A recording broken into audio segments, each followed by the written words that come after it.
Hello everyone, welcome back Hi, to our channel. welcome to this new episode of Breaking Down. Metro, today we're So, gonna look at Metro, and let me give you yeah, a brief introduction of what this channel is. So basically what we're doing is we're breaking down what makes Metro, in this case, such a good game, or such like nice game in terms of environment. So we are looking at all those little things in the environment that they did that can help you understand how to bring your environment to the next level by learning from the AAA's games. And with me, we have Gianluca on my right here.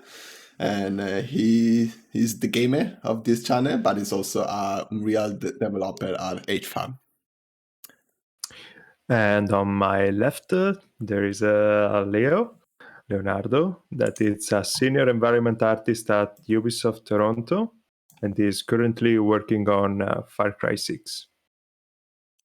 That's cool, yeah. And again, guys, if you have any question or anything that you wanna ask us, feel free to put in the chat, and we will try to answer as soon as possible. Hello, So, Slowhand, hey, please. Slohan. Long time no see It's you. great to see you again. Thank you for the host. So yeah, do you want to give a quick introduction about Metro, Gianluca Bortolanza? Yeah, sure. So Metro, in case you didn't know, it's a first-person shooter that basically a survival horror game developed by 4A Games. That it's a company. It's his first game actually. And today we are gonna play the Redux version. That is like a remastered slash remake. I said slash because they actually remade the entire game with the new engine that they developed for Metro Last Light. The game is about a novel based on the same name, and it's funny to actually see that the same novel it's present inside the game. So all the copies of the novel are in the environment actually. So hope you're gonna enjoy the gameplay. We can start if you want. I don't want to start. Do you want me to start? Yeah. I'm joking. Okay, let's dive into the game.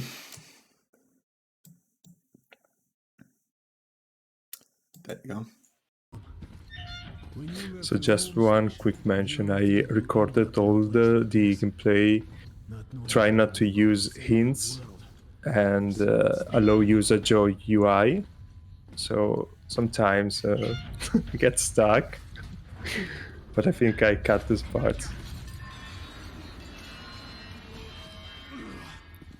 There you go.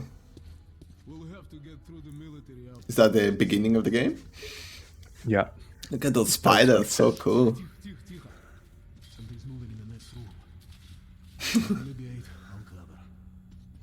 It's pretty cool. Looks good. Like this looks cool.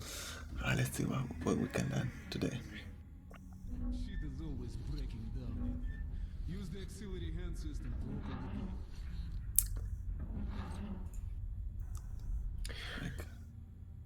So the entire game has this style, very grungy, like Rusty.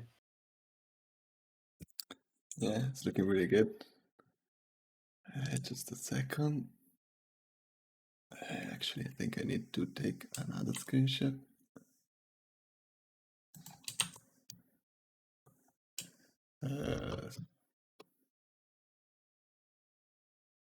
We have some difficulties with the Technical files. difficulties. Just a second. I just wanted to stop it here because we got a really good opportunity to learn from this shot here. There we go. Okay. So what I see in this shot here is a really cool, like you just came inside this gate here. So this gate here, you came inside. So as a dev, you know where the player is gonna look at. So in this case, it's pretty straightforward because it's just a corridor. So there's not many other ways for the players to look at.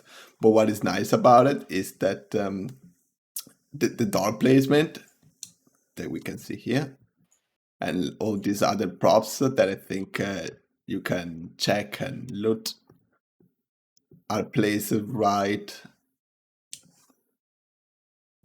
in the rule of third around. For who's not familiar with the rule of third is just an easy way to get a balanced composition to your frame, so that your eye can move naturally to things, and it's very effective. And as you can see, we got this part here that is where the sub lockers and things are, and then this door which looks like you can interact with, since he has this wheel here. Usually doors that you cannot interact with doesn't have an handle, so that's like, to me this looks like, oh, I can get inside there. So definitely, like, rule of third is well used here. We also have a lot of leading lines, so you can see probably where the gun hits. We got a lot of leading lines because the corridor automatically create this 1-point perspective, which is really strong, and that helps to to move the eye forward and give us a sense of movement of the scene and directionality. Yeah, it's very well defined. And on top of that, something that is very hard to achieve is to create a depth with the things hanging from the ceiling. A lot of times we have plenty of assets that we can place on the floor, but we have so little asset that we can place from the ceiling that gets in the player's frame to create that sense of depth. And I think here they did a really good job with this like broken office ceiling here that is like coming down. And also I can see on this part we got this spider web creating sort of like a foreground plane on this scene. So in general, I think if you can place elements that are like hanging on top of you, it's really cool because it creates that sense of depth, and when you move throughout the space you get that sense of parallax, which is really cool. And I think that I want to point out about this, I think this is like one of the first shot, if I'm saying correctly. So there is a lot of information because we put a lot of effort on the first shot. This is probably might be connected, but you can see that the plaster of this wall here is kind of gone. It's kind of like there's like some patches that shows the concrete behind the plaster, as well as here. And you can see on the floor there is the storytelling that shows that that plaster fell on the floor. So it's really well connected, I would say. And what else can we see here? I think for this time did enough. We looked at enough things. Yeah, maybe last thing that I want to mention is you see how the wall is divided in two and has this like colorful band. That's just to break a bit the monotony of the wall, and also to help create a better transition between the vertical plane, which is the wall, and the horizontal plane, by adding this like sort of skirting or like color band thing. So it's pretty cool. So I didn't want to interrupt your flow of consciousness, but we actually have a question about it from the chat. And Slow End Plays asks, how about peripheral vision? By the way, are you using it in level design? So what do you mean as a peripheral vision? It's like the elements that you see on the side. Like what? Can you explain more the question? Or maybe if you understand, Borto, please explain it. So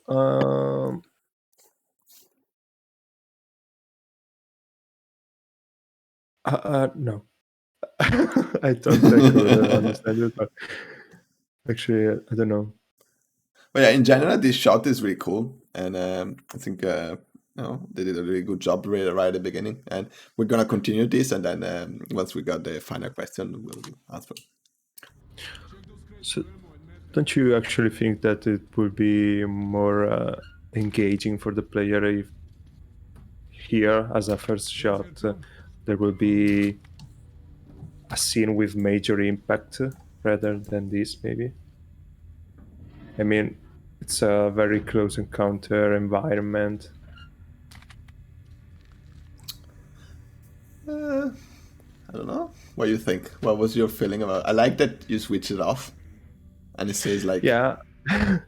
like, oh no, maybe I did something wrong. And I really like the game that the game allows you to actually do that, to do things that might not be right. It's pretty cool. Remind me Yeah. of Prey. So Slowhands said that he meant the corners of your sight.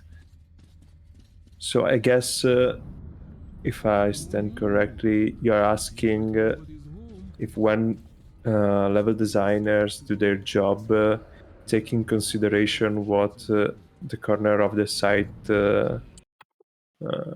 sees. Yeah, I think they do take that in case they do take in consideration the peripheral parts of what you see in case something is not right. But in general, we try not to put too many elements on the edges on the corner of the frame because we want the player to focus on one thing specifically, which can be intersecting with one of the rule of third, which can be in the center, which can be in other location. But if the subject that you should be looking at is on the corner, probably we didn't do a good job. So we try to use the corners as a way to vignette and creating a sort of vignette effect to the scene.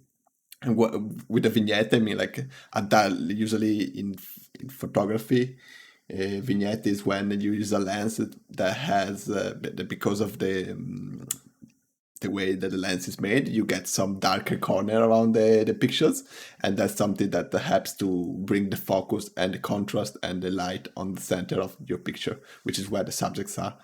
And you can try to achieve the same type of vignetting or framing by creating some foreground planes, like we were looking at earlier, which can be the cobweb on one corner, which can be some debris on the other corner, and that helps to create that sense of vignetting and directionality to the center of the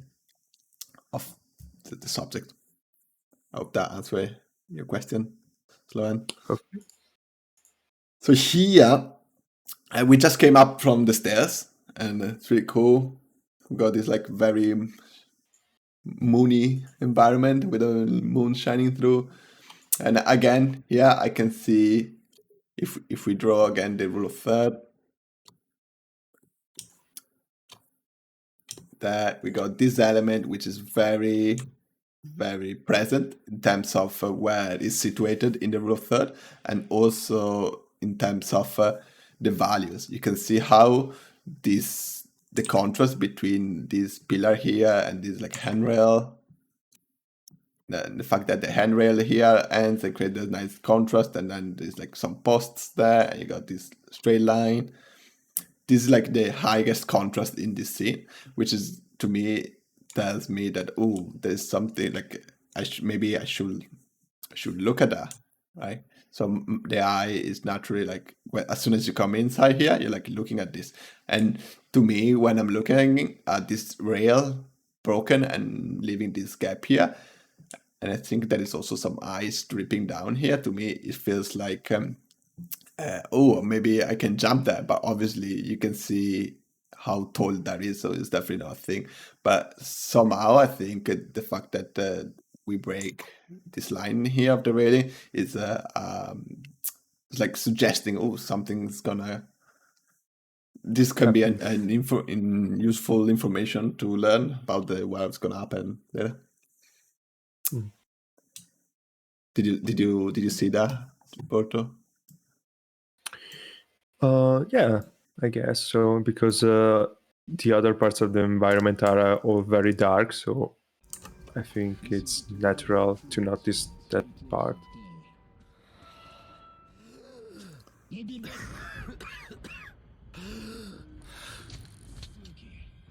Get the mask on.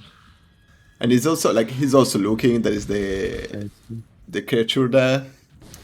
And so I guess that part there was in fact to highlight where that guy was coming from. And now like you're just fighting with them, you're just messing around. Has anyone in the chat played Metro before?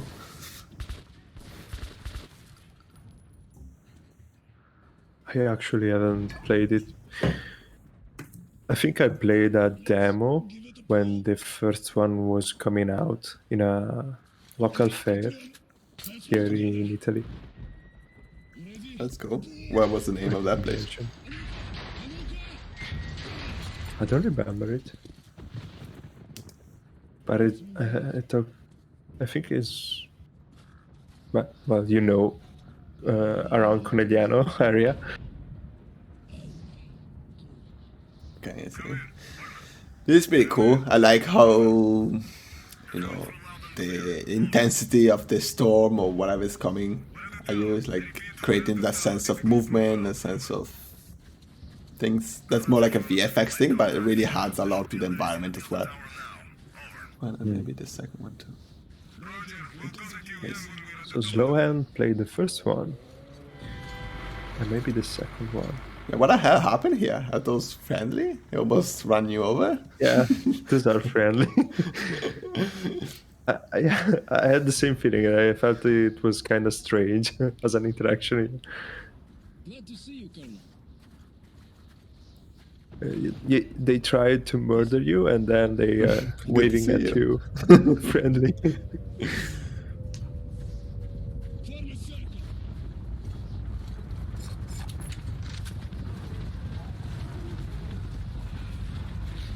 Look at these. Yeah, it's right. Like Slowhand says, atmospheric effects are always cool in games. In some cases, they are over done.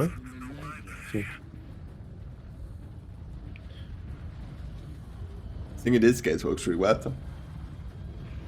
It adds to the intensity of what's going on here, which is you're in the middle of this storm, this like weather storm, as well as this storm of dangerous creature.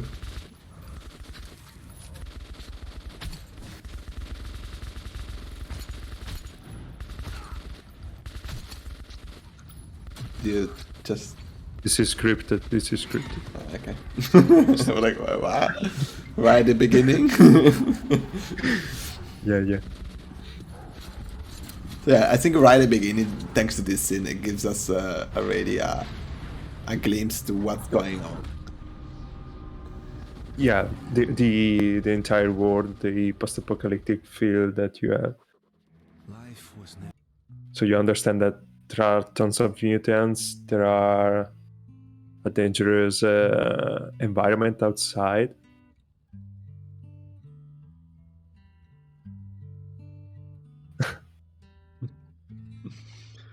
I like that was a picture of Venice. we are from a city near Venice, so it's kind of nice to see those elements. Let's see what's going on here. Nice transition. Artyom, you're awake at last, I see. Hunter's on his way in. It's just He should sleeping have here. news from the other stations. Come on.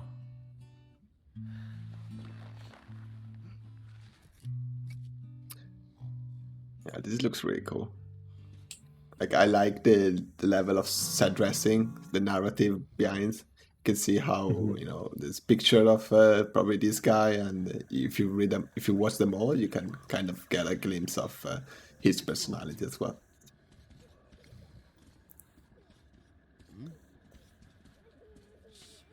Pigs, disease. Alex, I've been through worse. Nice and giving up. What's your plan for the dark?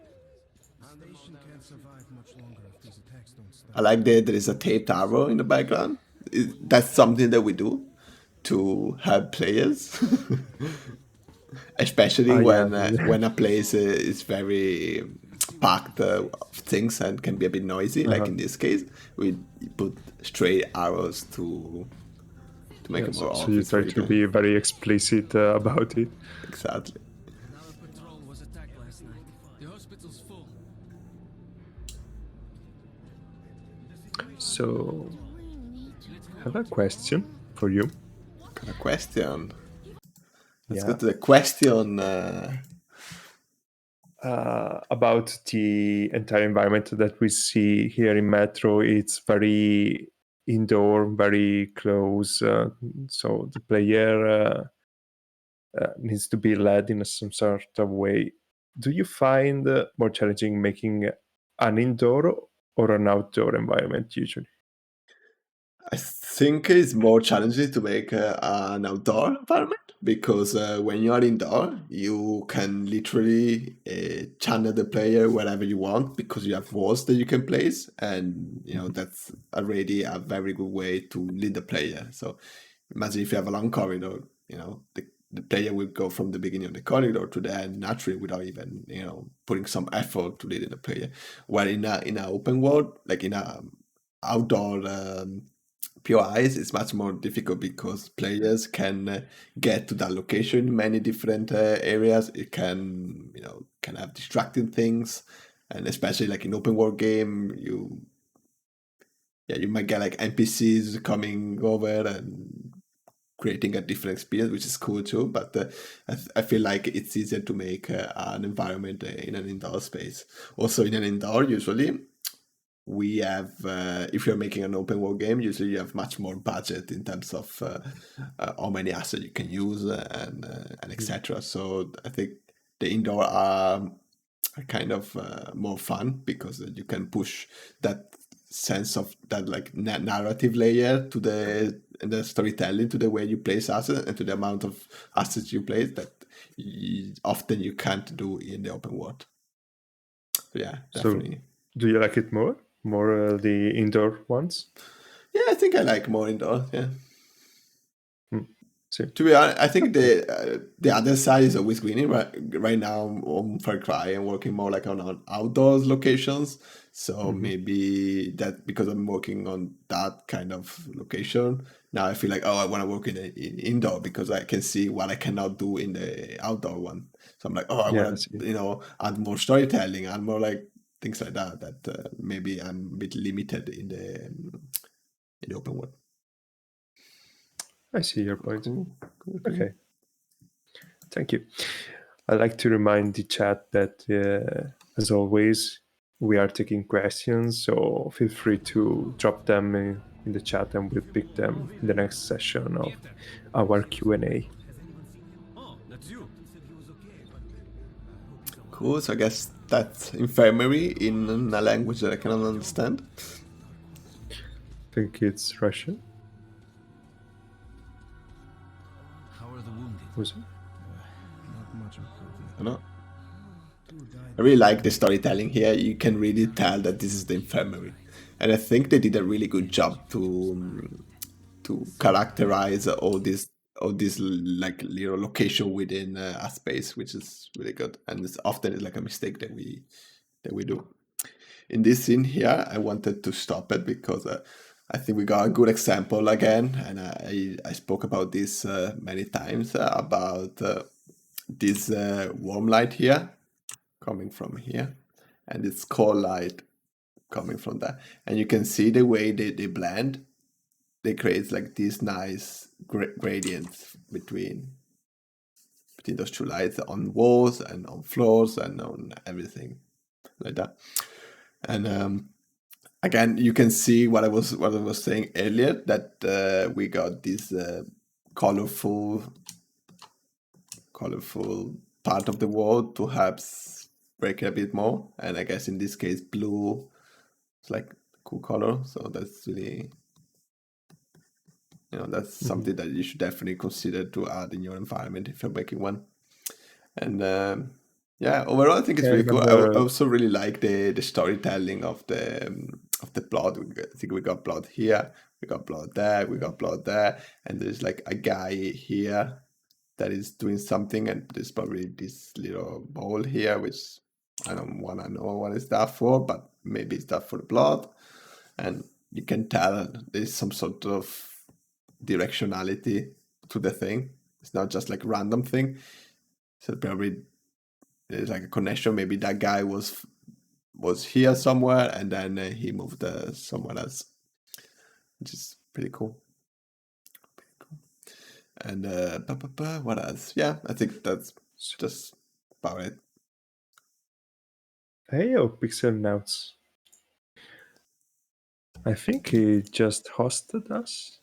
Oh, thank you. Thank you very much.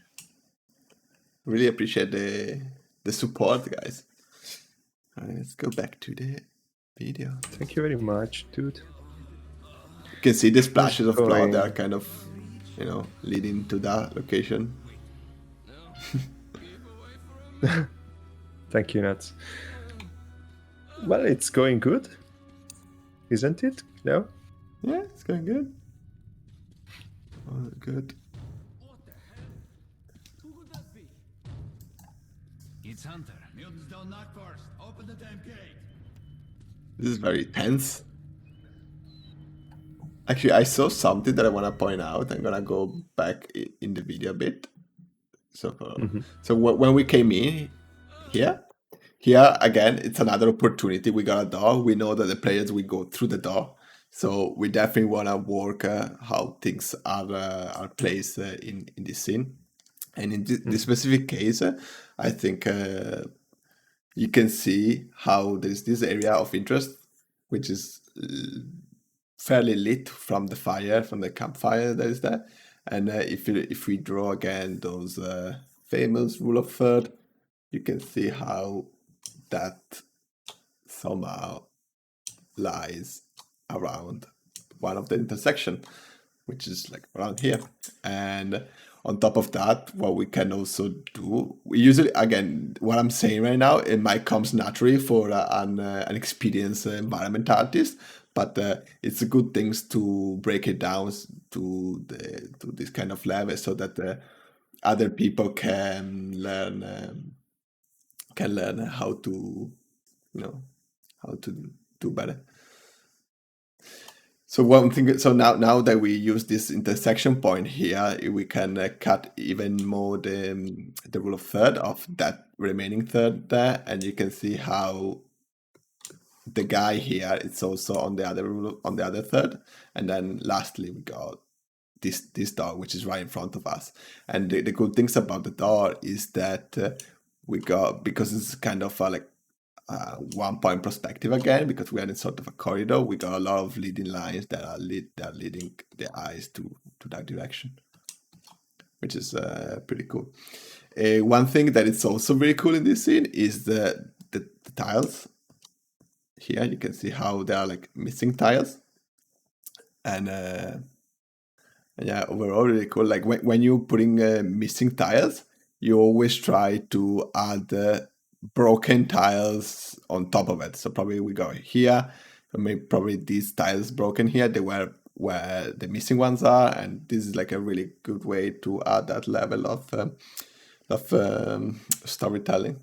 Lastly, what I really like is the fact that it looks a bit improvised, but maybe it's not, maybe it's part of the infrastructure.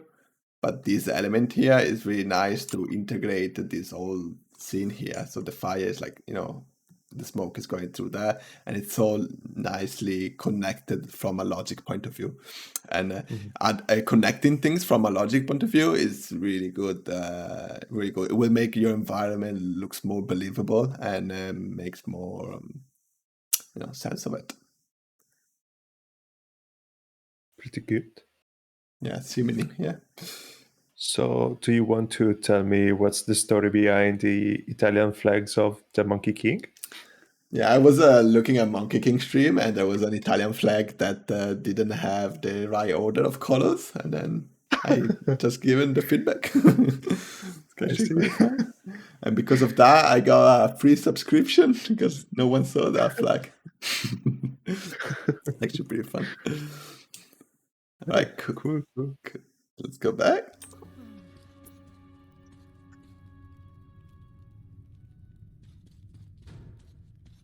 What the hell? Who could that be? It's Hunter. Mutants don't knock first. Open You see that the debris on the floor is kind of suggesting, tiles were there and things like that. Hmm.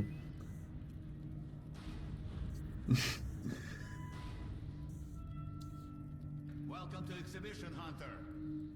I like this light, like this god behind that door, and this guy's coming as a savior to bring information and things. Well, one thing that I noticed here, which is really cool, is what they had to do here is to create a door that the people can open, but they went beyond that, and they really pushed the silhouette of this door, and you can see how much details you have. So that's something else that you can do. Like if you have a something that can be a bit boring, try to push it to a level where it's not boring. Try to make it more interesting. Like in this case with the lights behind, it creates a really good silhouette information about this door. And this door could have been just a line, right? Yeah. But it's not, and because it's not, that's like something that you can learn from. Like try, like That's if you have boring things, try to make it less boring. Don't make everything less boring, because otherwise you maybe went too far. But like on those like small things, try to find ways to make it cool. Yeah, maybe doing it too much, it will actually look weird. Yeah, exactly. Like you want to focus on some things, right? Obviously, Mhm. yeah. Like in this case, it's the center of the tension, because there is the guy coming, and the fact that there is light behind it, it creates like a nice silhouette to him and a nice rim light, which makes the silhouette looking really cool. So that there is like a strong attention to what's going on here. So probably having a door that was just straight was a bit like, oh yeah, there's a lot of tension, but how can we make it even cooler? And I think the silhouette here. Yeah, no, maybe I shouldn't have said that. All right, let's go back to the video. Good to see you, Alex. Hello, Artyom. So the moral of the story is there's something boring sometimes. It's okay. It's good to have that balance between what is boring, what is not. And with boring, I mean like lines, like things like that. Don't get me wrong. Artyom, I met a trader. Because somehow you want to put details where you want the players to look at. Because if you have details everywhere, you kind of have the same sort of contrast of details everywhere, where you want to create more contrast with the details too. So you try to add more details where you want the eyes to focus, and less details where we don't want the players to look at. Looks like they're coming in. So you can see from how peaceful this scene is, We must stay here. how like they're getting like triggered. Oh, what's going on? There's like this tense moment. Were you scared here? Artyom, get away. Nah, I mean, well, maybe because I hadn't a weapon like at the start, so I was I was looking around, searching for it, because I disabled the UI. Oh, there you go. Good. I like how the spinning red lights are, intensifying what's going on here. You don't need funny things in a game like this. Exactly. Yeah. I really like that that pipe wasn't already open, but they opened it and they made that thing. Oh, that's a good thing, yeah. They make that thing like moving, so that it looks more like attracts the eye, because movements in general attracts the eye. So that was like a really good way to do that. So in this thing, I wanted to highlight something that is really cool, which is you got this spawning location here, and you got enemies coming out. You can see already the silhouette coming out, and you can see that, and you know that this is a spawning point because they put a light like behind there, and that light is casting this sort of sharp effect. Oh my god, like this. Anyway, casting these things out from that, which makes the silhouette of the creature more visible. And yeah, because you like from a logic point of view, you wouldn't have a light there, I guess. But because the devs wanted to show you where they were coming from and to understand when they are very close to you, they put that light so that becomes more visible. Another thing that is really cool is how everything. Let me use a better color. It's just this. How like these elements here, and like this like electric panel, and like in general like this, that, probably that, and this one is the last one. It's all nicely connected together, right? So there is like a logic in terms of probably here they go like inside the hole, and they probably this cable goes up, and this one continues like in this direction. So it's really nice to see how everything is sort of connected.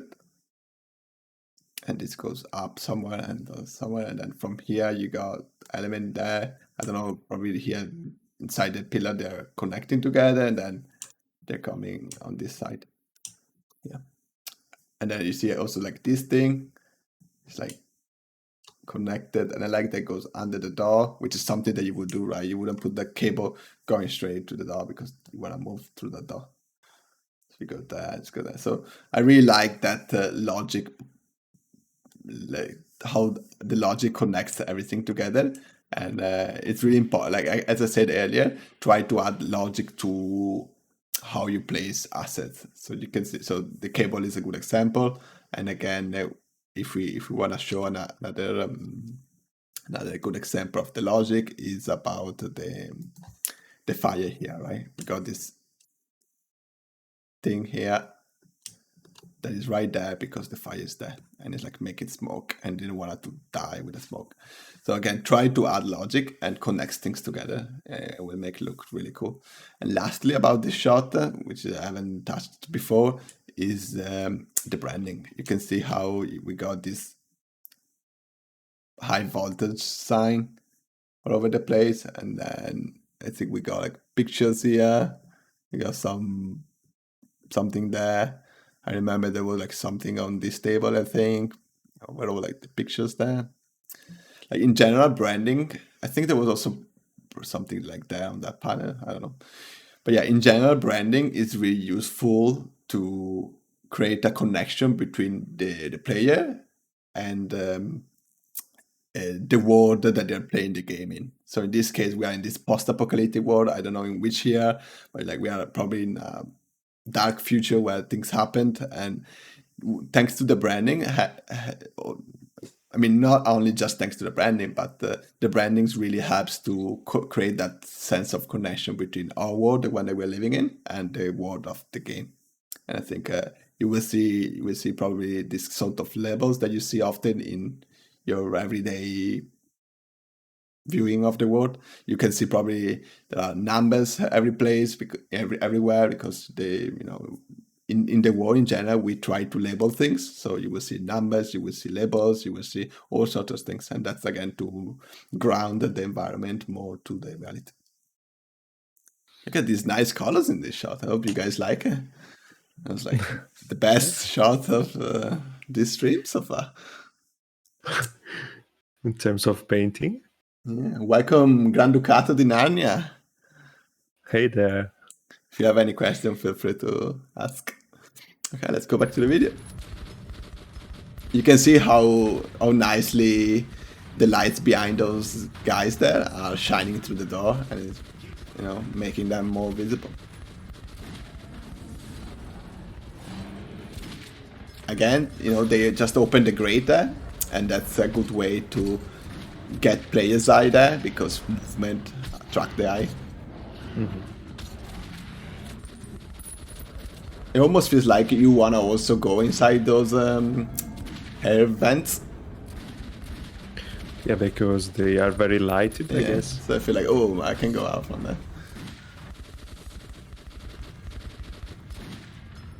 Friendly fire. Yeah, that's true. Did I shot this one? Yeah, I saw Slowhand playing Rachel in Ultra Nightmare mode, and it was like, oh my god. The dark ones are there. Really good. That's their weapon. That's what made the new solaces run through the tunnels like rats. It's pretty cool, pretty cool. And I like how the red light were adding a lot of movement to the scene that was increasing the intensity of the scene, which is what you want to do. You don't want to have a game that it's all like at the same intensity. You want to have, you know, bits that are narrative bits, like this one that is like calm and you don't have to do much. You have bits that they are intense, and you can decide. You can probably make a graph and see how the intensity goes up and down and try to work on that. It's actually pretty good for developer standard. What are the developer standards?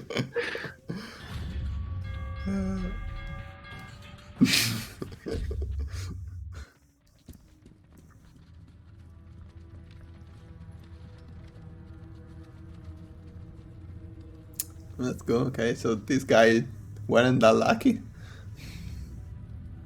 Yeah.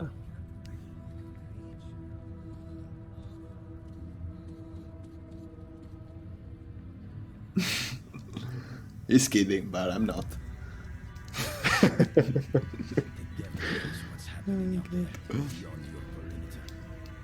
must go recon the situation. Listen carefully. Pretty cool. This guy is such a badass. Okay. Must get to police station and And look at how it works. tell him what's happened to me. What's stirring in the northern tunnels. Show this to Miller so he knows I've sent you. I trust Look at that. everything to you, Octavio. Don't let me down. Don't let me down. Okay, we will not let you down. Threat must be eliminated. That's very true. Slow end. I like how here you're trying to eat this thing. You're like, let me eat it. Let me taste them.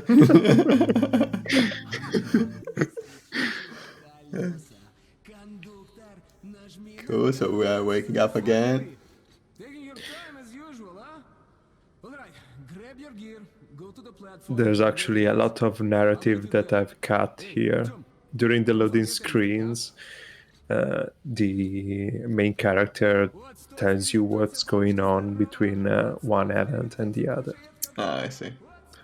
Sadly, for the sake of the, the gameplay, I had to cut this. Do you know what I'm about to say here? Right here, Yes. I think that you like the reflection on the wall. Exactly. Look at this reflection, guys.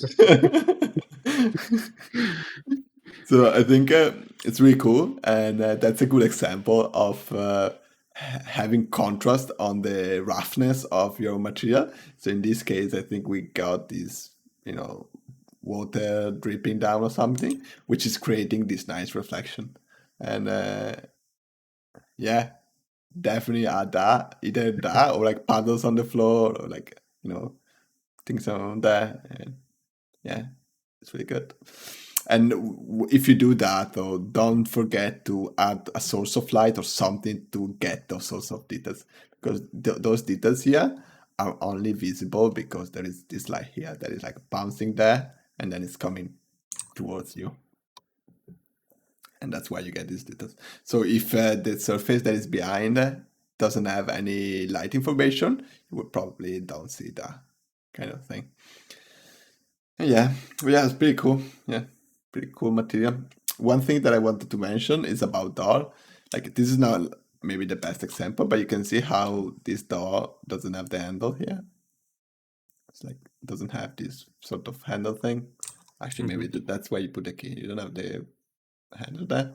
And that's because you will not be able to interact to this door. And in general, every door that is just blocks an entrance or you can interact with doesn't have handles, because we want to visually tell the players that they cannot go to the entrance. Either you remove the handles or you place some props in front of it to show it visually from the distance that's a no entry point. Lastly, on this, we got these branding things that always remind us that we are in some sort of metro. I guess that's where the name comes from.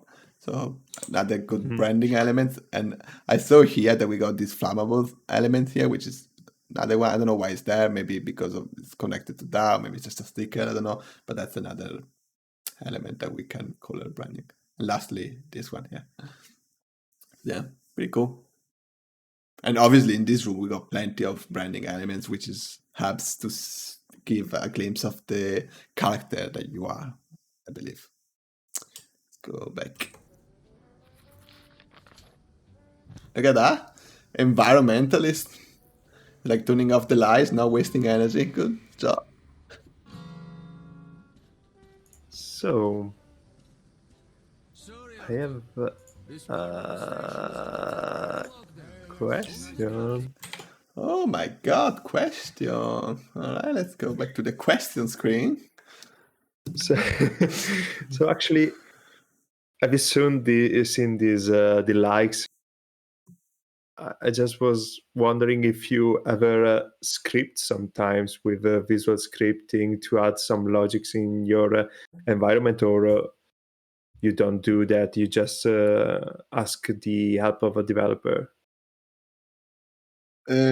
We don't script like gameplay things like doors or things like that, but in projects in projects that use good engines like Snowdrop or things like Unreal, often we were adding functionality to the props that we were making, either by thanks for subscribe. Whoa! Thank you very much. Dude. Yeah, thank you very much. So what I was saying is that we add a sort of functionality. Like if we add something that the players can interact with, we try to script it in a way, and we create some flow and we try to script it a bit to make that work. But in general, no, we don't script like doors opening or like things like that. But we do script some functionality within the asset graph, let's say. Imagine if you have if you are familiar with Unreal Engine, imagine a blueprint, but for asset, that's something that we will do, like a blueprint kind of asset. But yeah. Cool. Anyway, thank you again, Pixel Notes. Yeah, really appreciate that's awesome, dude. All right, let's go back to the video. Are we ready to go back to the video? Yeah, we can go back. No, we go back to my notes first, and I want to point out that all these little openings here, you see, like that you can. Oh my god, my lines that you can see inside, but you cannot go inside. Those are really good ways to make your environment looks bigger than it is, and you will see often, especially in this space where everything is very crowded and it's very very tight. You will see often this sort of gaps that you can see through, or maybe there's a grid that you can see that is like more space behind, but you cannot explore it. And that's just to give you a feeling of, the space is actually bigger than it is, or other things. In this case, this is like a nice windows, so it creates a nice frame to this like little scene here, and you can see how all this like little scene here has different storytelling. So you can see there's like an older guy here, and he has like vintage things, I would say, like you that you got like things like that. So maybe it's Hans food and like a carpet there. So every little scene has their own like character. It's really good thing to try to achieve to create these sort of things. Where did you get that record? You can see like all the details inside. So some of the details are repeated, but in time, like we try to stick on a theme and explore that more. So arrows there. Yeah, arrows there. So this is really cool. I think this is like a very effective way to remind the players what's going on in the world of the video game. And you can see you got this kid here. There's like drawing things on the floor. And I can't really tell what he's drawing, but looking at this drawing here, which looks like the same, so probably it's like the same master we used, which is common practice that we do because we have budget and we have time that we need to deliver. Thanks to those little things, it shows us that this guy is like looking at it, he's not playing, is probably sad about what's going on and how the kid is growing, and you can see that the world reflects to what the kid is doing. So it's like drawing those sort of monsters, and that's like really good way to, add that sense of narrative to the space and to the overall game. So yeah, pretty cool.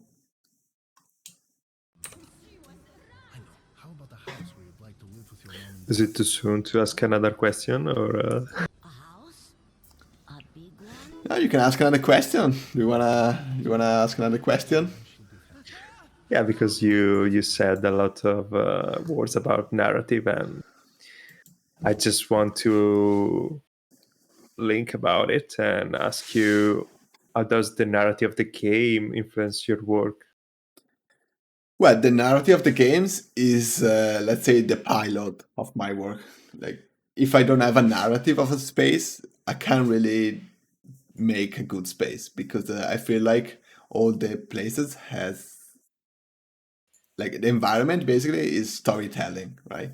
So you want to have that narrative to make it connected to the game and to make it more interesting, or things, rather than making an environment that is just looking nice but doesn't give you a story behind.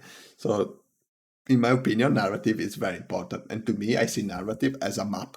So you use a map to go from a location A to location B, right? In real life, when you're wandering around the world. And narrative is basically the map that we have when we're making environments. So if we have that, I know exactly what I need to achieve. Without that, you can get to a point and then you get a lot of iteration on it, because no one knows where we want to get. Where when if you have a solid narrative and a solid plan behind it before you start the environment, it's very easy to achieve right at the beginning what you wanted to achieve. And I agree with the slow hand. I think that is sad, because he can draw better than him. It's pretty cool. But yeah, so in general, yeah, narrative is very important, because it helps to connect everything together in terms of game narrative, and also makes the environment more unique, more interesting, not just like good looking, but also interesting. That makes sense? Yeah, sure. Let's go back to the video. It makes sense. You can see how these spaces are very different from each other, and they all have their own theme. See, there's no handle there. So they all have their own theme, and it's very good to create that sort of logic to the space. So that's where the kitchen is, that's where the whatever else is, that's where the storage is, and etc. etc. So this is like probably the whole of this sort of village, and yeah, looking cool. That's where they eat. So nice to see the kids running around. You see, that's another place where you can see there's something behind, but you can't go, I guess, yet. Yeah, he's blocking the way. This is really cool. This is this is just an armory, and you can tell, even if you don't know it, that this is an armory, and it has all the elements that brings to the idea of armory. Let me see if you look up a bit. Like, if you look here, you can see like gun 1, 2, 3, 4, 5. Probably it's very expensive, this room. That's why they have to go through a dog leg to get to this room. But you got a lot of guns, things, and then you got this tool here, which is probably used to create some improvised gun, and then on the other side you got these ammo things hanging around, which is really cool. And what else we got here? We got more ammo here. I don't see where's that. Probably is gun. More guns there. And yeah, lastly we got this radio thing that I think is something that all the places are, but something to highlight. And you can lecture room. Yeah, you can see how things are not everywhere. So you can see how the ammo are sort of here, like on this side of the screen mainly, and how the gun are on this side of the of the screen. So you can see gun on this side, ammo on this side, and there is like something mixed to help them blended. So you go like one element here. I'm so picky with the picker. We got one element here for the ammo, and then one element here for the gun, and one element here for the ammo, and it helps to connect them. So yeah, I think that's really good things to do. Not just place everything everywhere, but instead try to create a thematic area also within the little area, like in this case. And yeah, so pretty cool. So yeah, it's also very interesting that I didn't thought about it, that it might be a very expensive area, so they needed to put in a isolated place. Yeah, and it's also like, I don't know if you remember, but when you came inside this door, you had to do a dog leg thing. When we say dog leg, we mean, I'm gonna draw a bit here. We mean like that if this is like an expensive door, an expensive like room here, like expensive, right? And in order to get there with a dog leg, what we do, I don't know why I'm drawing that location, but whatever. In order to get that, when we say dog leg, it means that you don't go straight from whatever other room you are. So you're like going there, we're going there, because we can unload things, we can do things. And also, if we're here looking at that, all the things here will be visible, so we don't want that. But instead, we want to make some sort of zigzag kind of thing. So in that case, I think you did something like that. Yeah. And there was like a door here and a door here. And then that was, I think, the end of the room. And here there was the guy stopping you from going inside there, if I remember correctly. And whatever it is. Yeah. So in this case, if you're here looking at that, you can only see like this part, right? And you don't see what's inside, which is expensive. You don't see all this like little expensive here, which is gun. And usually guns are usually the same gun that you're using in the game, in the first battle, so they're very expensive. So because of that, they want you to go around there and then get that, and then you can see. So this is a dog leg. When you create these sort of things to block, to help performance. Very nice. I hope this is clear. But yeah, really cool. That's interesting. Yeah. And lastly, the tools here. So probably it's fixing things, and it's also heating here. Let me change color. It's also like eating here, so it's like a hard work. It doesn't stop. It's like probably like death, we eat lunch in front of the computer and we keep working all the time. So it's the same as a dev. Yeah. He's a dev. So pretty cool thing. Let's go back to the video. Use short bursts, Artyom. Help yourself to some ammo too. Here's a universal. He's also drinking a lot of coffee there. Look at that. He's an Italian boy.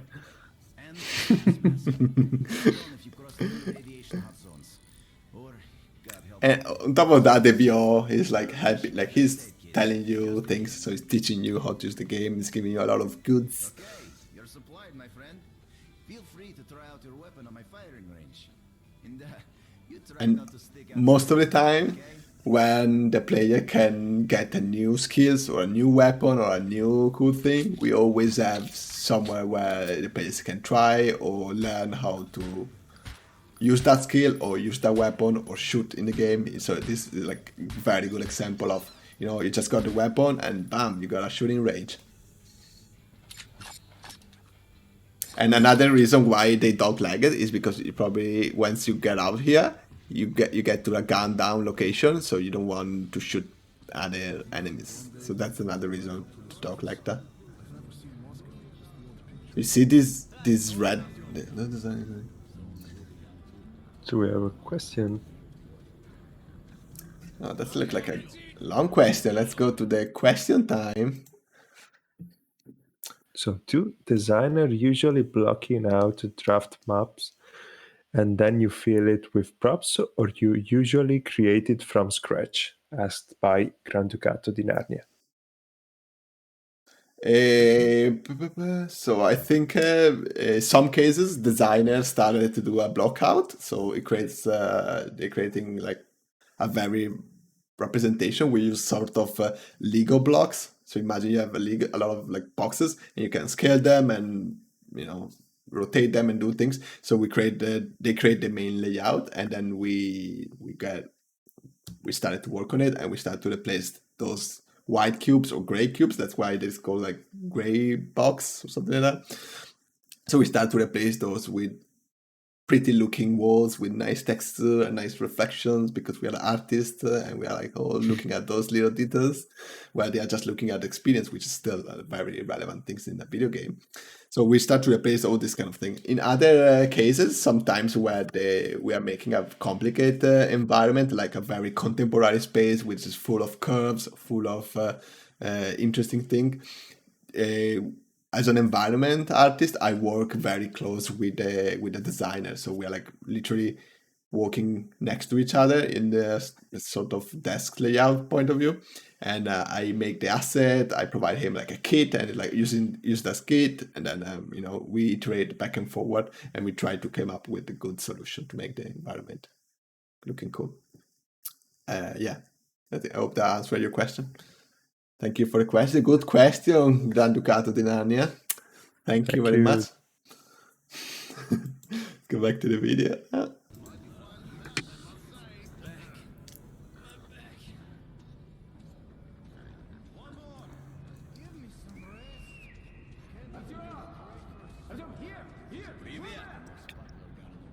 Looking cool. You can see in the background details on the wall there.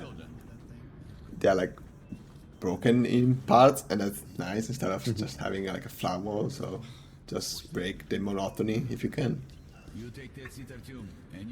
I think that's the first part, the first time where I got really reminded that we are in a subway situation, and this is like clearly looking like London subway. Sure, but no free rides. We'll have to pull the lever sometime. Oh, slow hands is learning, blue and yellow line. Let's go then. Colors and gradients. Good point. Alrighty then. Good luck to everyone staying home, and to us too. Boy, Let's go. good luck to us. So, are you ready to finally Luck to us. Oh, Artyomka! Free at last, huh? Well, for as long as the ride takes, anyway. Like this guy is like staring intensely at you. Oh, thank you. You're so kind. Fluent. From the best. One thing that you see often in these tunnels here, like if you think about subway and the tunnels where the trains is moving through, they're pretty boring. They're just like concrete and things. So what the dev tried to do in this game is try to break that thing. So you got cable, you got wooden structures, like in that case there, you got other like different type of tunnels to break that monotony and makes the environment better looking and more something. Making More, them better. just more. Just more. You can see how like this tunnel, and then something that breaks it. And I think in this case, I don't know if that's the case, but I think at some point a train would definitely start to turn a bit, and that's so that you don't see so far away in the tunnel that it might get like some performance problem because you are loading so many assets so far away. No point being stuck here forever. I don't think a tunnel has that problem in general because it's like a contained space and it's not like outdoor place where you can see so many things. So they're pretty safe, yeah. But in general, if you wanna really dress hard like a tunnel, try to add some curves, and that will make the tunnel more interesting because it gives you a sense of movement throughout the tunnel, and also adds performance from to unload things because you don't see them. They got cold. So yeah, we're turning here. So there is also a door. So probably that door will be getting close, which is literally like, okay, I'm unloading everything that's behind there, which is pretty cool. Yeah, I was about to say, why is that thing is empty then? Maybe it didn't unload. I don't know. I reloaded it before taking this journey, I think. Yeah, I remember too. I like how they use those mushrooms, those like luminous mushroom thing that adds details where we want light, but we don't want to put lights that human placed. And that's like a really cool way to do that. Because I think the narrative of this place is that this tunnel specifically is that because they were repairing another one, you have to take this shortcut, and this is not the shortcut where you usually go, and that's why they don't want to put lights that are placed by people. So this part really reminded me of Half-Life 2 when you started to talk with the Vortigons. Yeah. I think it took some inspiration by it. It's probably set also in the same area, right? Half-Life 2 is set in somewhere in the East Europe, I think. Like that. Really? Yeah, I think so. Like this to me is like a Vortigon.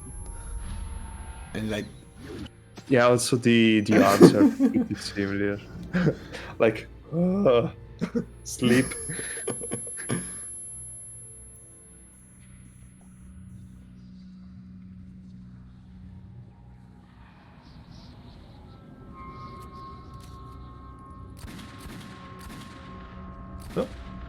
Oh snap. Oh my god.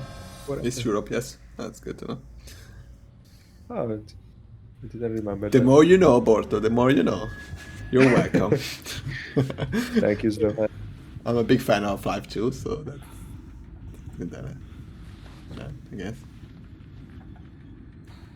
I think I'm a moderate fan. So we just woke up here. Pretty cool, and that's nothing like special. I just wanted to show again how there is so much variation in terms of what you see in the background. So in this case, we got planks everywhere, and probably you can see behind there, like in this area here, you can see that there's the tunnel, like the tunnel structures or something. But because of this wood around, you're kind of breaking that monotony. Another thing that I mentioned already at the beginning with the first shot of the game is to create a depth and parallax with elements coming from the ceiling. And I think here we got a good example of these vines, these roots coming down and creating that sort of parallax when this little cart moves through this tunnel. Also here I can see how there is this sort of mine-looking structures there. That structure there, that is kind of like that. And that's again to show that probably this tunnel is not the tunnel that they usually use, not the tunnel that they fortify and they make it like look good, but it's just like a detour of where they wanted to go, and that's like in construction looking kind of tunnel. But yeah, vines from the ceiling here. It's really good to add that sense of depth and movement through the space. It's really cool. What the hell's going on? Shit. What the hell's going on? Wake up, for Christ's sake! What is wake up? What is? Shit! It's no good.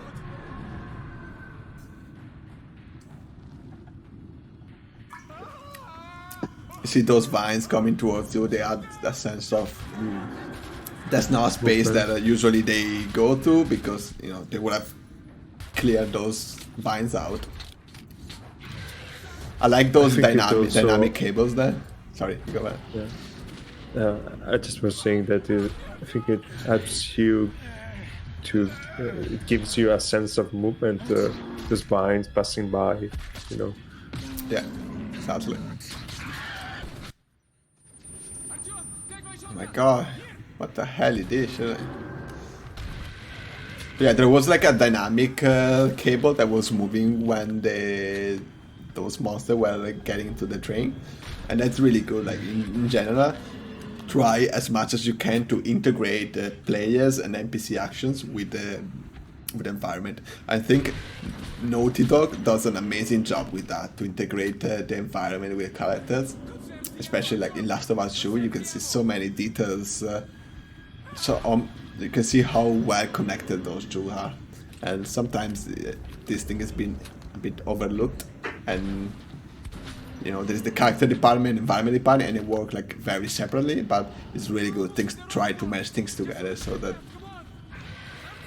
Yeah, I remember the ropes on Last of Us 2. That was so good. Yeah. And yeah, and Also then in, probably in integrating Uncharted. them. Yeah. Integrating them might open a whole new option of puzzles and things if you're making puzzles in your game. So definitely consider that.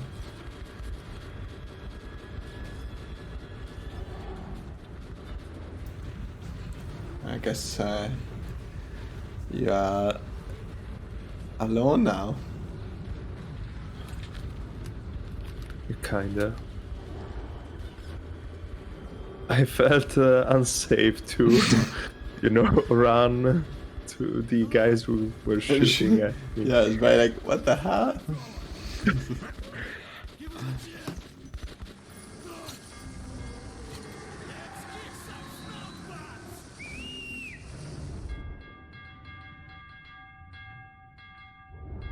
Cool. I like that they use the same, I guess it's the same bell for train. They repurposed it as an alarm. Pretty cool. I guess now we're drinking. We were almost dying, now we're We are drinking. Russian, right? We need to drink. To you.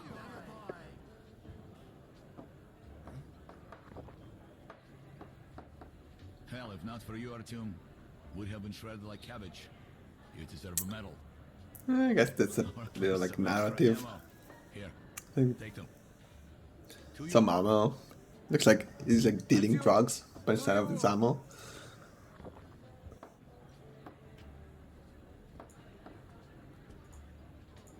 Артем, you really immune to that Hero of the day.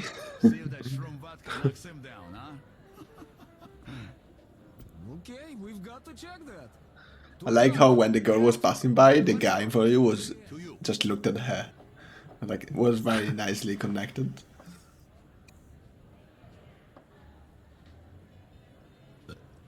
Ha, the vodka kicks everyone's ass, huh? So tell me, the tunnel to market's closed down and I'm bored to death sitting here on my ass. We passed through some kind of invisible way. I get the ammo. We all blacked out. Get the ammo. When I came to, there was a horde of Yeah, the ammo is actually the currency in this game. Ah, I see. seems that tunnel I see. Like in Fallout, there are the caps of the bottle. I'll drink to such a nice guy too. I see, I see. За Артема. Makes sense. I got my Makes right. sense. Let me out of the station. And what the hell do you care if I live or die? Again, this is another place where you see inside, they're doing something, but you cannot get in. Are you Artyom? Hey, there's a man at the Black Street waiting for you. Look at this guy, it's so Had you cool. there for one bullet. It's a little weird. Let's go. So tiny with this massive In this jacket. this particular scene here, I felt like a giant. I don't know if the height of the player is a little too high for the standard. I think. Yeah.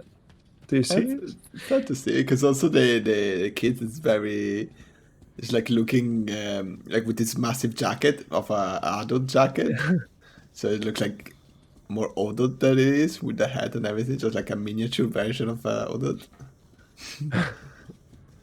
It's very cool. That's him sitting over You there. see the sleeve? Well, I'll be going. Come Yeah, here. yeah. You are film, right? Sit down. Sit down and we Everybody drink a calls bit. me Bourbon. No. Listen, I need to get to Dry Station for some business, but this rat hole is on lockdown. I, however, know a back way. A We so-called might curse skip a passage the little locals here, are afraid to use. if you agree, But because I I know the think shit in the tunnels There we go doesn't forward. work on All it. right. But I guess yeah, we are following him. yeah, right here. Lots of tough guys died in these tunnels. So this is more interesting. Yeah, that's very interesting. What is interesting about this, Borto? Since you say it's so interesting, let's see. Well, you have tons of cables that are leading the player, right? On your right and left, you have this light coming from the center of that tunnel. You have a lot of vegetation that are making the scene more interesting, right? Yeah, pretty much. So we got these perspective lines from this tunnel that are Spaghetti moving. cables. Spaghetti cables that are like moving your eyes towards that direction, and it's really cool. On top of that, we got these vines coming down that are creating this parallax, which is again really cool. And we got the breeze on the floor here that shows that no train goes there. In fact, you can see the railway that ends here. And one cool thing is that the lights behind this like first foreground thing here, it makes these details pops out more. You can see how without the light you wouldn't have been able to see those details, which is pretty cool. And because now we got light shining through these tunnels, guess what? We got plants growing. Oh, I see. Right? Plants So grows it makes sense. with lights. So when you place plants, make sure that they have a source of light. If you place plants that needs light to grow, I don't know if there are plants that don't need lights or not, but like in this case, the lights creates an interesting atmospheric thing, but it's also creating a logic with why there is overgrown and grass in this tunnel, which is underground, which is pretty cool. Pretty cool. So I was there. Yeah. Like Yeah, almost there. Almost there.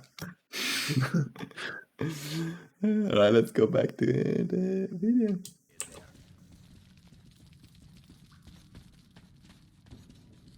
Also, water is a good source of for vegetation. They rarely attack groups of people, but if you're alone, watch your ass. We're still learning. Yeah, exactly. yeah, we are still learning. Yeah. Everyone, me too. Oh, nice, Jacopo. Hey there, Jacopo. Hope you like the last shot about the grass. So I'm mapping Jacopo to make an environment, Strange sounds. and I'm mapping him with some advice from my point of view on how can improve. And so far, he's doing pretty It's good. like a personal project, or Yeah, personal project. cool. And what's about it? It's by the airport. We were talking the other day. Oh yeah, I remember that. Yeah.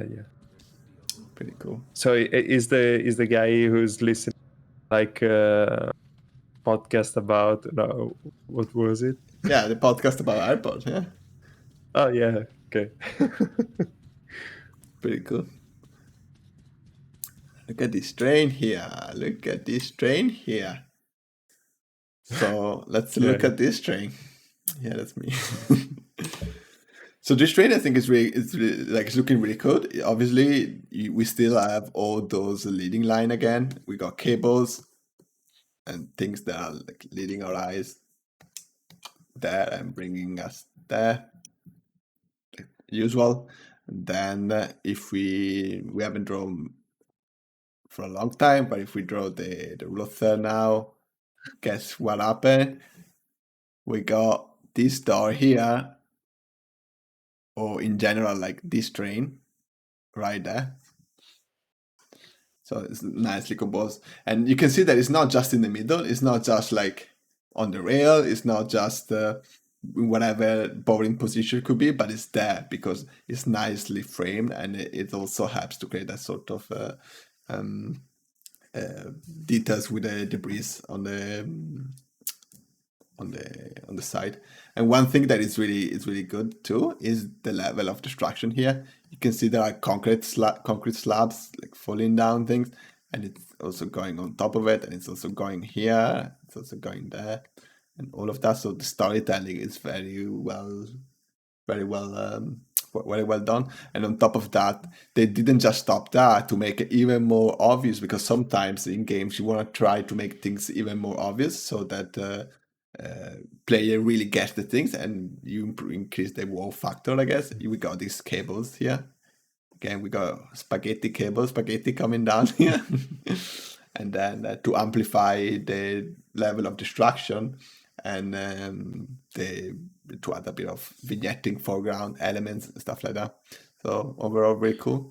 And then you can see how also, like, thanks to this line, I guess, but that came naturally, I guess, and all these like details, there's some sort of leading things there.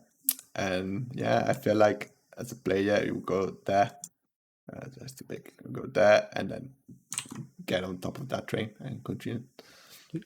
I'll let you finish, but I have something to say about that door. By the way, hi King Ludi, and thanks Hoshars that said these guys are so handsome. You guys are handsome. You're so kind.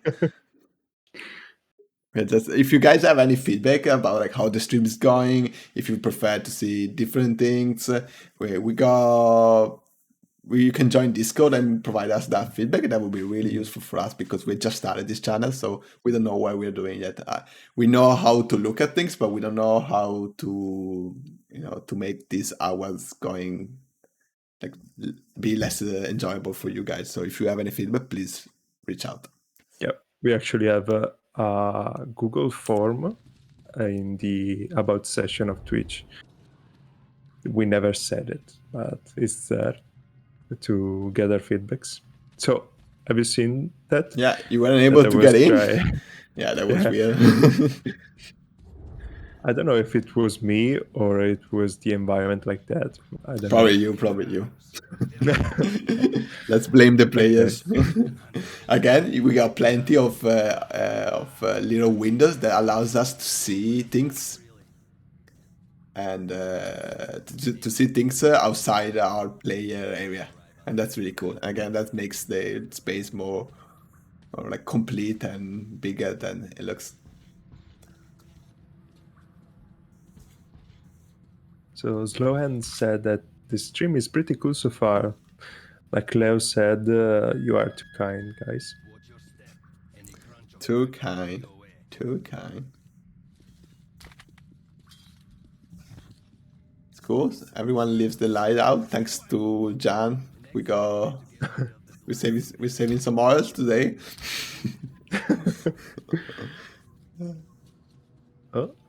Trapwire. There we go. Thank you.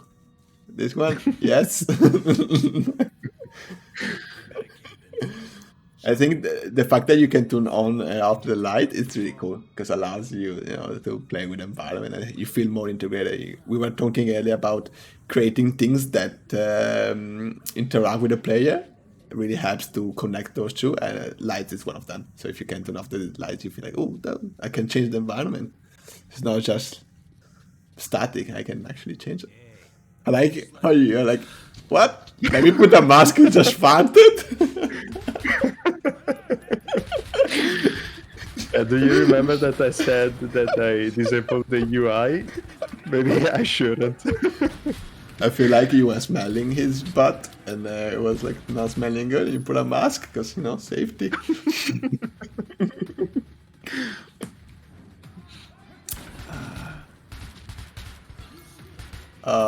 King Delo, thank you.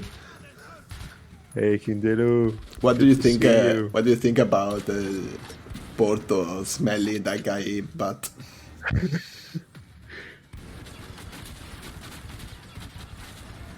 do you think that came as a as a reflex or was a mistake?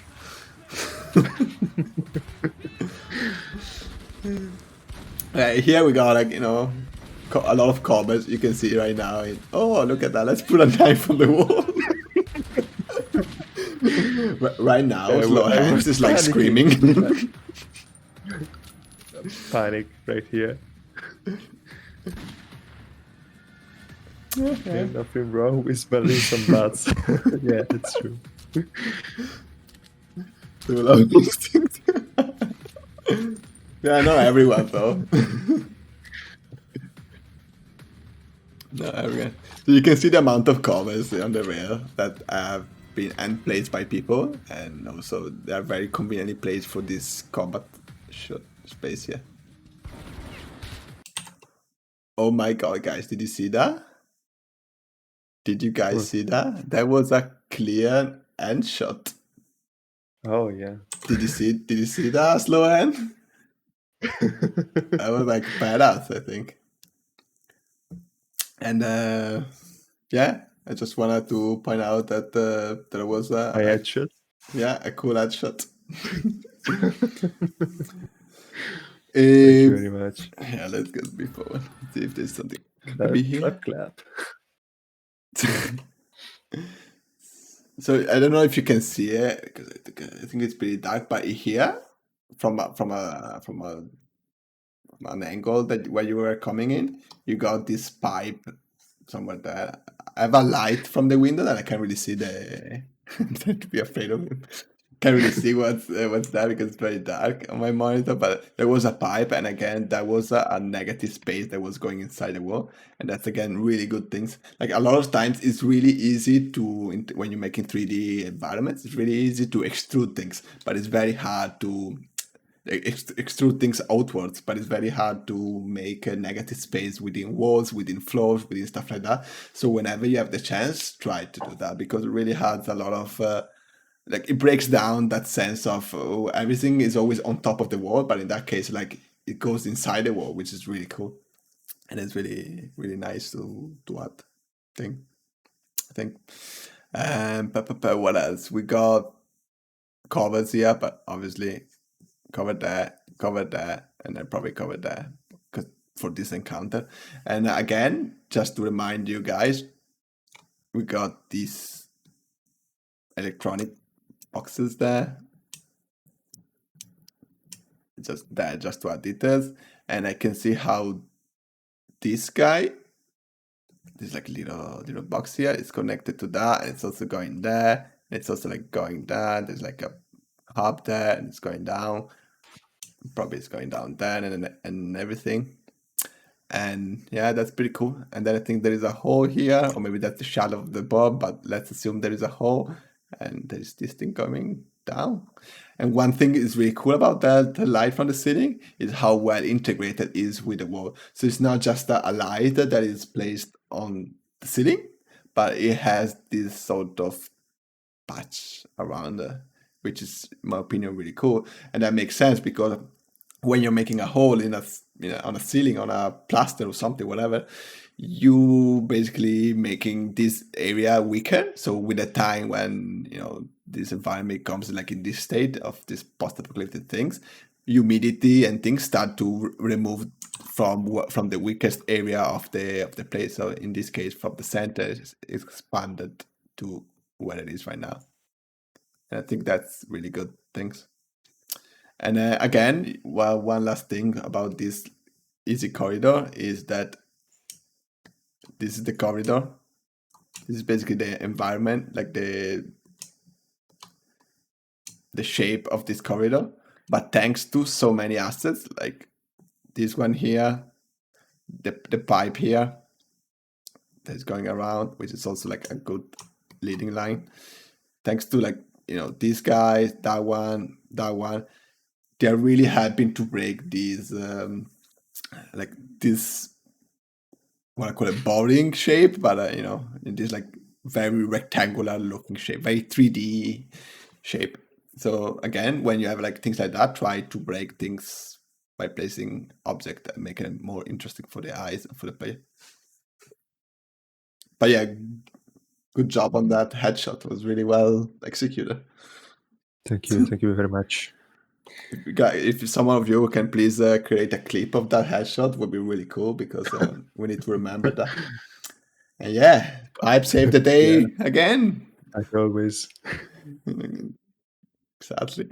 What is really cool about the pipe is also the material, because everything here is very matte material. It's very like, you know, we got plaster, we got wood, we got things like that. And the pipe and this little guy here is the only things made of metal. Probably even this is the only things made of metal that allows the light to create an interesting reflection on it, and on that, and on that, which is really cool. And again, it creates a really interesting contrast between materials, from like a rough material to a shiny material. Pretty cool.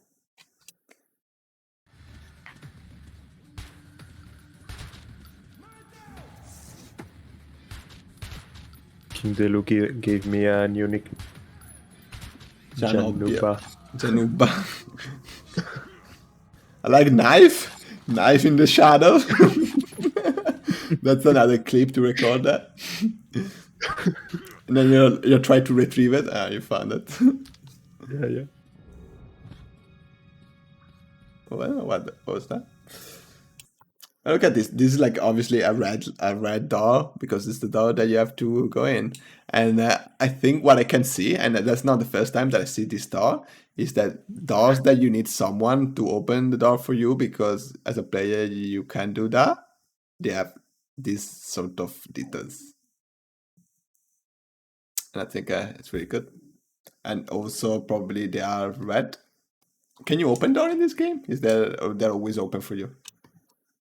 I think they're always open.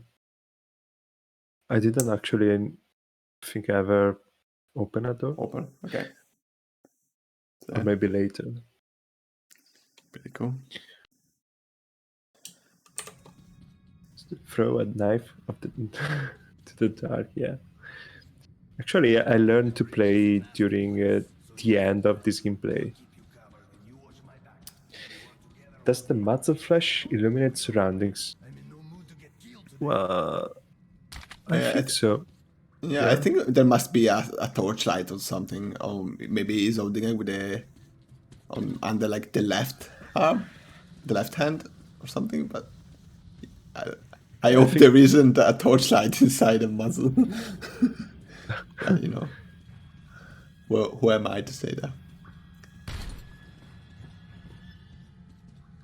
Yeah, this scene is like kind of like a puzzle, like, you know, figure out. Yeah, I meant from firing the gun. I don't actually remember. I think so. Yeah, I think that's something that can be done often in the games. Probably it's just like a point light spawning when you're shooting. You're like, it's like flickering based on how long you're shooting for, and I think it doesn't have a wide range because of performance. But I think if you are close to in a tight place, or like close to a wall, you will see that. I don't think that's the case. I don't think it's happening here. Yeah, I saw some flashes. Yeah, but it wasn't actually illuminating the scene, but just VFX maybe. No, some flashes on the walls, like light. Okay. I didn't see. Maybe I'm wrong. We can go back to the video and check.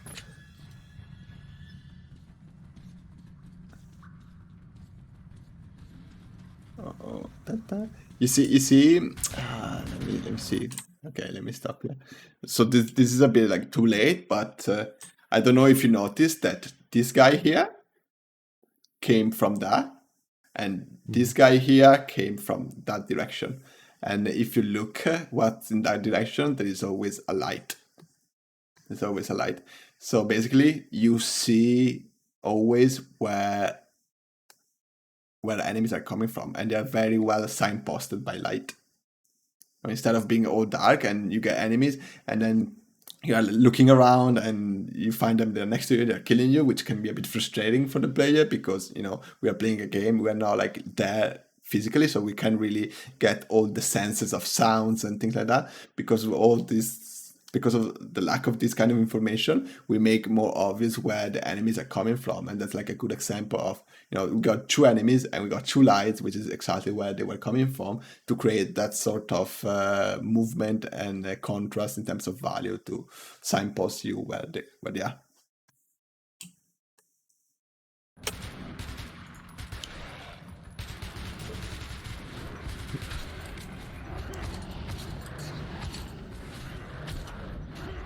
Yeah, you see, like, this situation is not very, I think, enjoyable for the player. It does, like, we don't want player to get in that situation. Like, obviously that will happen. Oh, look at that friendly knife. Slow hand, please say something. He just threw a knife to his friend. And now I think you try to heal.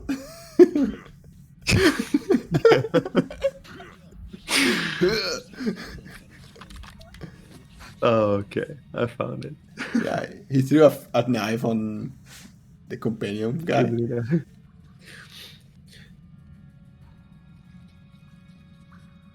Again, that's like, you know, you can see there's more of it, but you can't go. I was testing the game. I see.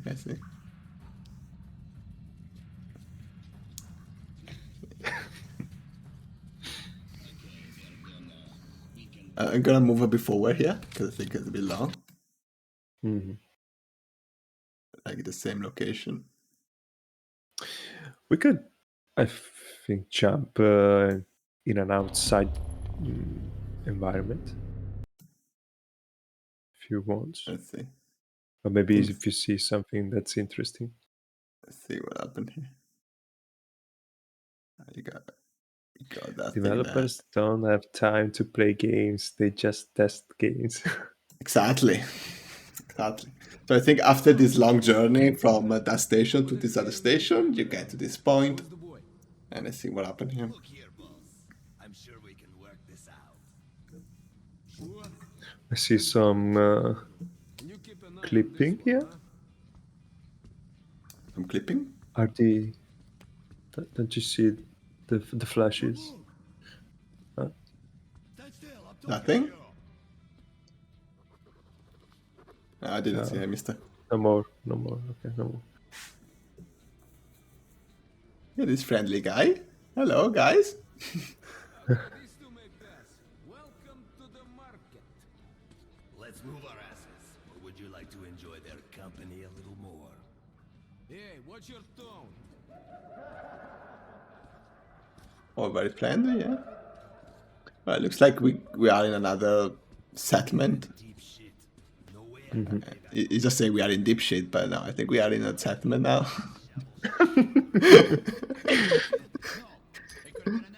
You know, finding bullets like that everywhere.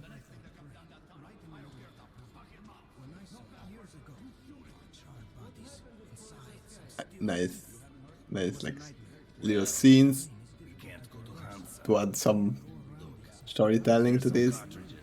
Oh, you see rule of third. Rule of third, lights, arrows on the walls because players don't know where to go. Pipes, cables. Kids drawing monsters. That's like deja vu. This guy is really cool. I really like the lighting in this scene. I really like the fact that this light here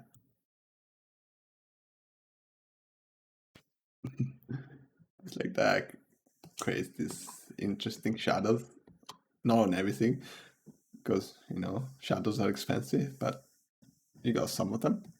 Like this guy, you got a bit of rim light. You got like this thing, it's kind of dark.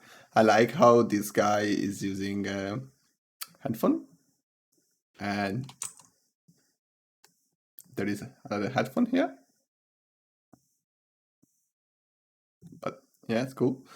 And yeah, in general, I think this is looks like to me someone who fix radio or fix something. You can see a lot of components there. You can see pieces of things. Maybe that's not pieces, maybe that's the thing, but it looks a piece to me.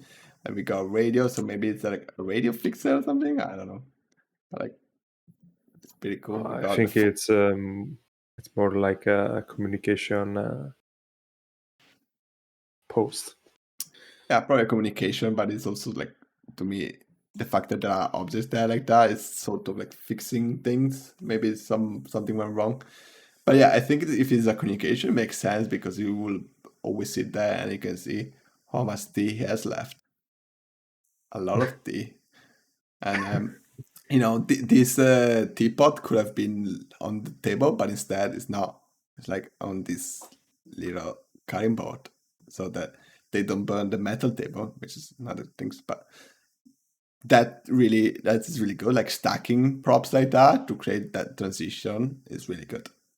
I think we should do like we do often that sort of things. Also, like these components, there is like a paper thing behind. I don't know if you can see that. And what else can we see there?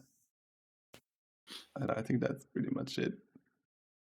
Do you usually simulate physics when placing props like this, or you just place them and trying to be realistic in their location? So we try to place them in a way that it will make sense from a physics point of view.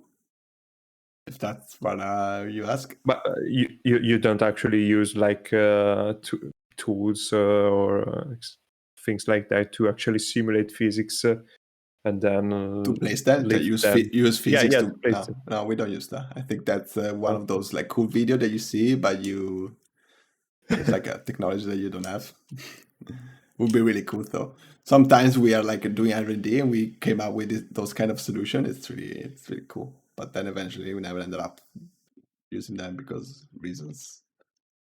Again, actually, sorry. So a free tool to do physical dressing of scenes on the Unreal Engine market. So I saw that. I think that also Houdini does that. You can put asset in a list and say, okay, play, the physics happens, they roll, they do their thing, and then you stop and you freeze, and that's where you get the nice asset with nice things. But in this case, now we try to do things by hand, at least Ubisoft. And yeah, I wanted just to highlight another thing, which is cables. They're going in there and they're connecting, and it's like the keys there that you can take. And I think that's like these like little things is always the color that you see next to key that you can actually collect, which is really cool. Mm-hmm. And in general, like I like it with this scene. I think thanks to the lighting, it really attracted my eye. You can see here you got like a storage place. What else we got? Here we got about. It's too late. Yeah, we can have a look there, but you can see how the bar is not just a bar. Right? We got this guy here that is like clearly tired. Clearly tired. Like in this case, I'm saying tired just to be friendly, but it's actually drunk, and you can see that because they try to add some bottles there to show it that he was actually drinking. And the fact that the bottle is not standing is like, oh, that's empty. So what is the liquid inside a bottle? I'm gonna give you a suggestion. Inside there. And so the dressing really helps to unify the scene of what's going on here. And on top of that, you got these those two guys there. This guy looks like he's looking at this poster, which suggests you that you're looking at it, and that's the branding element, and probably this shows the old world where it used to be, and you can see elements of the old world. Like nice picture with family, flowers. Now there's no more flowers. You can see the radio, and probably I don't know if there are radio station anymore, but I guess radio, and all like those sort of painting. So to me, this is like I feel like the bartender and the bar itself is missing those moments of where things were normal, and they use the pictures of that as a reminder of what it used to be and how nice they used to live in the space. Obviously, the light here is like also really cool. It creates like nice shadows, and I like this area. It's pretty cool.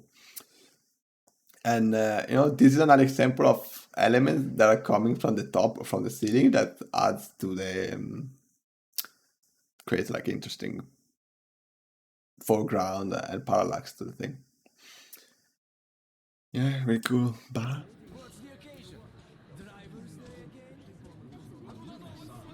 Like again here, you see how this guy is like another vendor, so probably this area, this whole like location, it's a market or something, and you can see all the assets here. So like all this carpet, the carpet there, the carpet even it's also even the wall. You can see probably the fold there, and you can see the thing. They're all like one team related. They're like pillows and carpet and like house stuff, right? There's a coach there. I don't know if you're selling that, but you got more carpet there, like pillows, something there, and I guess he's also selling shoes. You got shoes there, shoes there, shoes there, and maybe like this sort of weird looking things. But yeah, so why am I lighting this? Because it's very important when you create places that has different thematics to solidify the thematics in single places and not have everything everywhere, but try to have all the pillows and the house and the carpet thing in one location, all the food and the meat and things in one location, or like the boxes and the crates in the storage location, or the ammo and weapon in the armory location, instead of everything everywhere. I think that's really nice because it creates variation within the space that you are playing, and it's also helps the player exploration to figure out all this little thing and go around and check things rather than have everything everywhere. And you see one thing, you see them all. I like how you play all this instrument. Do you get a trophy because of that? No. Pipe? No, not many pipe. Yeah. Why? So you can see how each little things is very themed to something.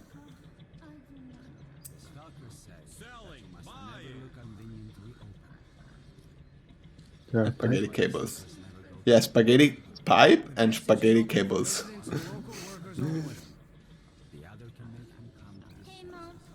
Yeah, pretty cool location.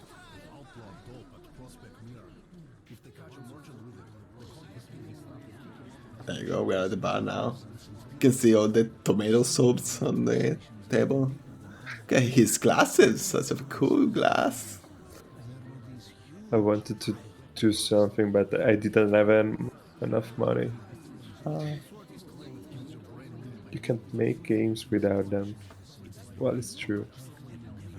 Like we saw in all the games that we played, there are always cables, always pipes, or there is a level that is heavily based on that. So I wanted to stop here because I think that's another good opportunity to show the players something. And you just came out from a door, so that's something that all the players will face when they came out to that door. And it's just nice how this area is composed. You got the bar area, which is that. It's probably like that. You got these like structures, these like scaffolding elements, which shows again that this place has been improvised, built in this station, and you can definitely see the station by elements of the station by this concrete bench. No one will move a concrete bench, right? And then you got these warning lines there, and I believe here there's the arches, and arches are very like common in Subway, so it's really cool element. But yeah, in general, like you came out from that, and you can see how the shot is nicely composed, also in terms of composition. Again, if we draw the line of third, the rule of third,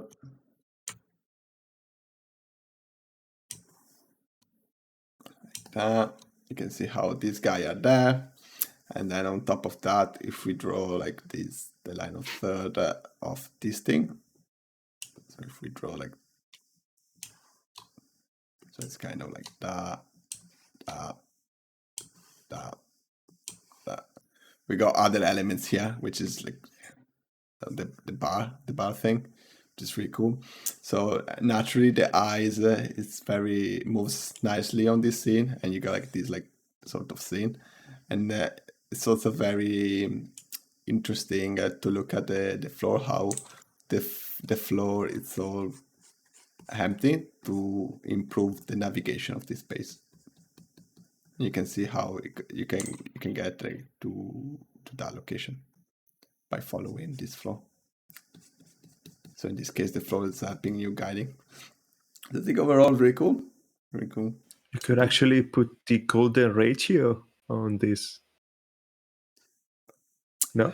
Let's not say words that we don't know the meaning of. The meaning. It's true. It's true. Look at this. You did a rule of third in a rule, but if you put the Fibonacci rule, it's there, no? Yeah, I guess it's there. Yeah, you can see it there. See? Yeah. Hey there, Harry. Well, I made an arrangement with the guy here. He's a greedy asshole, but we can't do anything about that. Great. Let's go then. I think you already know the way. If anyone reads me, respond. You know nothing, Jan. No, he knows it's something. Don't get me wrong. This is Moscow Metro, over. You see, that's another cool thing that you can add to interact with the players, even if it was a bit bugged. I've already paid, Mike. I like how you're paying attention to what's going on. Yeah. I'm giving attention to the important things. So this looks like a checkpoint or something, like a line of defense, since there's like all those sandbags and the machine gun facing that direction. So it looks like this is an entrance. In fact, it is.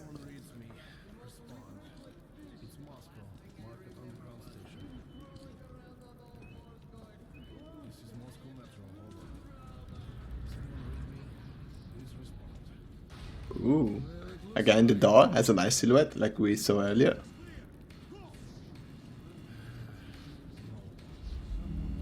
Yeah, they probably had limited budget. They just did one door, and that's it. Yeah. So like here, it's really cool. I feel like this shot is really cool. We got like a central composition where this guy is, and it has like a nice silhouette thanks to the lights behind. And I really like I found really cool the lights coming from above. Let me change the color. Coming from above, it creates like that sense of, ooh, what's up there? And obviously, we already know we don't have pipe here, and we don't have cable. Guess what? We don't have any of those things, but we still have leading lines, which are not as strong. But with such a light, you don't need such a strong light. But you can see already, thanks to the 1 point perspective, that we got like this sort of line there, and stuff like that. And once the lines gets to this location, to the like central location here, you can see how the lines then moves up. Kindle wants to know why there are not cables or pipes. Yeah, I don't know why there are no cables. I think cables should be everywhere. Cables and pipes is like, give me cables and pipes and I can make you happy. Anyway, yeah, leading lines leading up. And one thing again, you see the shape of this tunnel, yeah, that I just drew with the yellow one. You see these elements is like, let me use red. This element here is there so that the silhouette is now just like an arch. You know, so I have this cable and it has some details, had some parallax, which is really good. And yeah, then I think in terms of vignetting, you can see already like this shot is getting a natural vignetting, so you can see how the outer part are like darker by default because the light is coming from there, but also you can see how the props that you have in this scene here are all like gravitating towards that vignetting element thing. So they're like foreground and they're like kind of moving to that direction. Apart from this, which is that just maybe to break the symmetry as well as this thing. And yeah, it's pretty cool. Also, those escalator here, there's like old escalator are very nicely like they're not just escalator that are old; they're all like broken and has a lot of highlights and it's pretty good looking escalator. So yeah, I think we can end it here, unless someone else has other question. Oh, there you go. If you have any question, drop it right now in the chat. If you feel like that the Borto should play better this game, please don't hesitate to say that, so that it can improve. And yeah, I actually think he did a really good job in this one. He wasn't just like be spazzy and looking left and right and shooting and things, but he was actually looking at things and exploring the world like players should be. What's next on Tuesday? We got a masterpiece. BioShock, right? Yeah, we're gonna play BioShock 1 and we're gonna use the remastered version so that we can look at the more actual image rather than our old school. Mm-hmm. And yeah, I'm very excited for that because Half-Life, BioShock, Dishonored are one of the games that are really good in my opinion. It was pretty good, yeah. BioShock, yeah. I love BioShock 2. It's one of my first game, I guess, on the Xbox 360, and I love it. Article, yeah. Yeah. Yeah, it's really good looking. It has a really nice atmosphere and everything. So I'm really excited for that. And yeah, guys, as always, thank you for being here.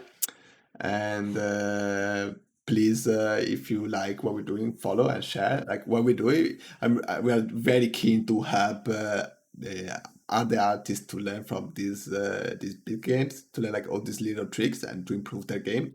So if you think that this material is useful, share it with your friend. And if you have developers friends, just share it with them. And again, you can join us on Discord if you want to suggest games, if you want to give us feedback, everything. And yeah, we got all the socials and things like always. And feedback is really appreciated. Yeah, so especially thanks for at the beginning. The love chat. Thanks, Loand. You're always very kind with your hosting. Awesome. I'm glad you guys enjoy. We'll see you next Tuesday. See you guys. Have a good evening or day, whatever time is in your place of the world. Your time zone. Bye-bye. Bye. All right.